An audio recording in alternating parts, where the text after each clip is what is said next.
Hello student, chemistry with प्रवेश में आपका स्वागत है। और आपको पता ही होगा कि क्या पता है कि केमिकल रिएक्शन एंड इक्वेशन से के कॉन्सेप्ट कंप्लीट हो चुके हैं।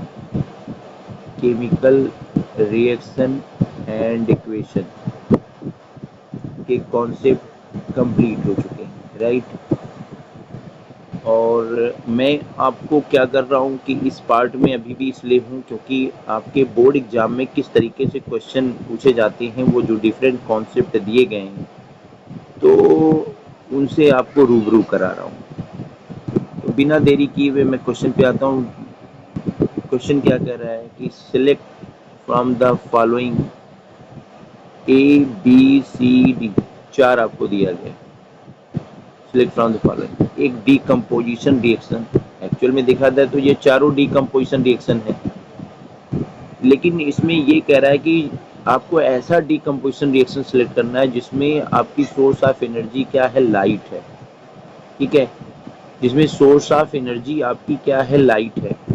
तो बॉयज देखिए, मैं एक बात आपसे कहूँ, डीकम्पोजिशन रिएक्शन जब आप देखते हो होता है तो इसके लिए हम क्या करते हैं, इसके लिए हम अगर आपके NCERT सिलेबस के अनुसार करें तो हम हीट का उपयोग करते हैं।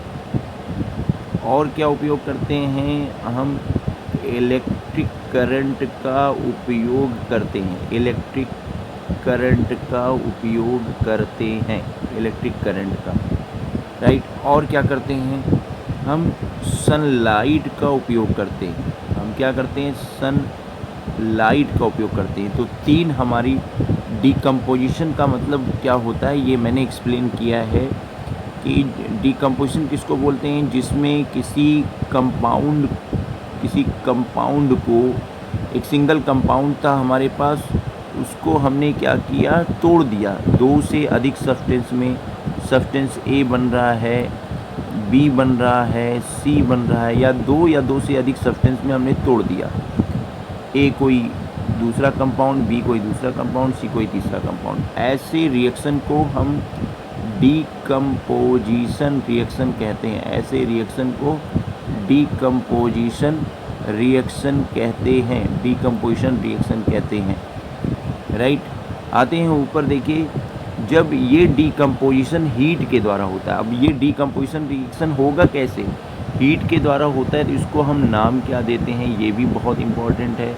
इसको हम नाम देते हैं thermal decomposition, thermal decomposition reaction नाम देते हैं। और जब इसी में हम इलेक्ट्रिक करंट का यूज करते हैं तो इसको हम क्या नाम देते हैं, इसको हम नाम देते हैं इलेक्ट्रोलाइसिस नाम देते हैं, इलेक्ट्रोलाइसिस, ध्यान देना पड़ेगा। और जब सनलाइट का उपयोग किया जाता है तो इसको हम फोटोलाइसिस कहते हैं, फोटोलाइसिस कहते हैं, फोटोलाइसिस। या फिर इसको एक नाम और दिया जा सकता है, photo decomposition reaction, decomposition reaction. तो समझ में आ रहा है, तीन तरीके से डीकम्पोजिशन रिएक्शन आप करा सकते हो। कौन कौन सा तीन तरीका, वो कौन कौन सा है बेटा, तीन तरीका। एक तरीका तो था आपका हीट, अगर हीट के द्वारा करा रहे हैं तो थर्मल डीकम्पोजिशन रिएक्शन कहेंगे। इलेक्ट्रिक करंट का उपयोग करके करा रहे हैं तो इसको इलेक्ट्रोलाइसिस कहते हैं। सनलाइट का उपयोग करके करा रहे हैं तो फोटोलाइसिस या फोटो डीकम्पोजिशन कहते हैं। और डीकम्पोजिशन क्या होता है कि इसमें एक कंपाउंड है जिसको हम इन तीन सोर्स ऑफ एनर्जी का उपयोग करके दो या दो से अधिक कंपाउंड में तोड़ देते हैं। ठीक है, वापस अपने उस पर अभी क्वेश्चन आपका क्या कह रहा है, क्वेश्चन आपका कह रहा है कि आपके पास फेरस सल्फेट है, आपके पास क्या है, फेरस सल्फेट है, राइट। और उस फेरस सल्फेट का आप उपयोग कर रहे हो, फेरस सल्फेट को क्या कर रहे हो, तीन सब्सटेंस में तोड़ रहे हो। कैसे पॉसिबल है, ये पॉसिबल है हीट के द्वारा, इसको गर्म किया गया। मतलब क्या हुआ, मतलब ये हुआ कि इसका थर्मल डीकम्पोजिशन कराया गया, थर्मल डीकम्पोजिशन कराया गया। थर्मल डीकम्पोजिशन कराया गया है। तो एक बात और इससे एक देखिए क्वेश्चन एक और भी बनता है कि आप जब फेरस सल्फेट को लेते हो तो फेरस सल्फेट किस कलर का होता है, ग्रीन कलर का होता है। अगर आपने इसके क्रिस्टल लिए हैं, इसको गर्म करेंगे तो ये वाइट होगा, और ज़्यादा स्ट्रॉन्ग हीट करते हैं तो ये ग्रीन कलर किस में चेंज हो जाती है, रेडिश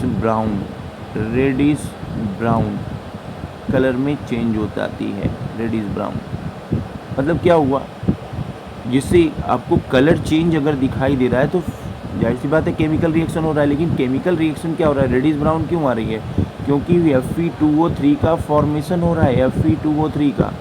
इसके अलावा क्या है, चूँकि सल्फ़र डाइऑक्साइड और सल्फ़र ट्राइऑक्साइड बनती है तो इसमें क्या होती है, एक ऑर्डर देखने को मिलती है। वो ऑर्डर क्या होती है, ये ऑर्डर होती है बर्निंग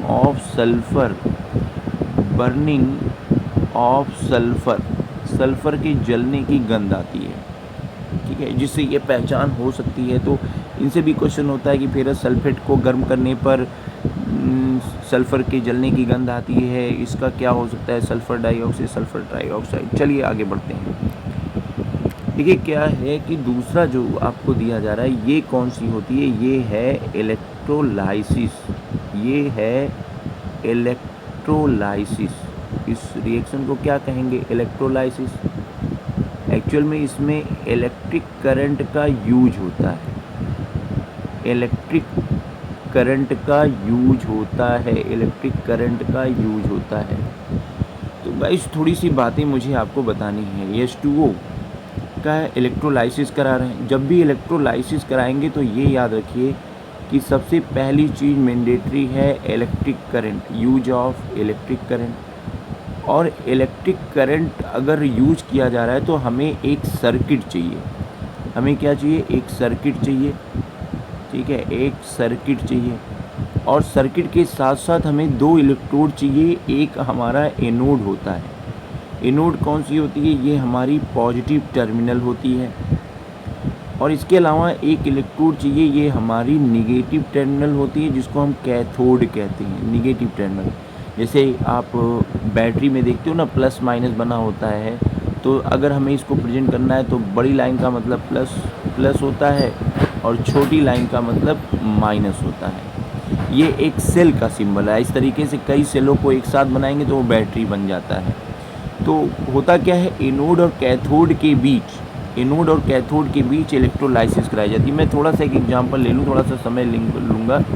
जैसे क्या हुआ कि एक एग्जांपल आपके बुक में दिया गया था कि एक मग लिया गया था, ठीक है, मग में क्या किया गया था, होल करके दो इन्वर्टेड टेस्ट ट्यूब को प्लग की सहायता से फिक्स किया गया था, इन्वर्टेड ट्यूब को प्लग की सहायता से फिक्स किया गया था, ठीक है। और इसमें कार्बन के इलेक्ट्रोड डाल दिए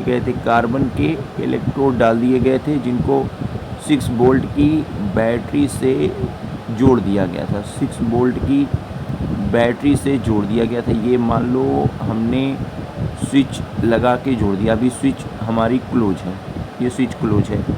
और इसमें जल भर लिया गया था, वाटर भरा गया था, इसमें क्या भरा गया था, वाटर भरा गया था, ठीक है। और कुछ ड्रॉप्स ऑफ H2SO4 भी मिला दिया गया था। तो देखिए H2O भरा गया था। तो होता क्या है कि ये बड़ी लाइन है, ये आपकी एनोड है, राइट, ये आपकी एनोड है, ये माइनस है छोटी लाइन, तो ये आपकी कैथोड है, ये आपकी कैथोड है, राइट, कैथोड।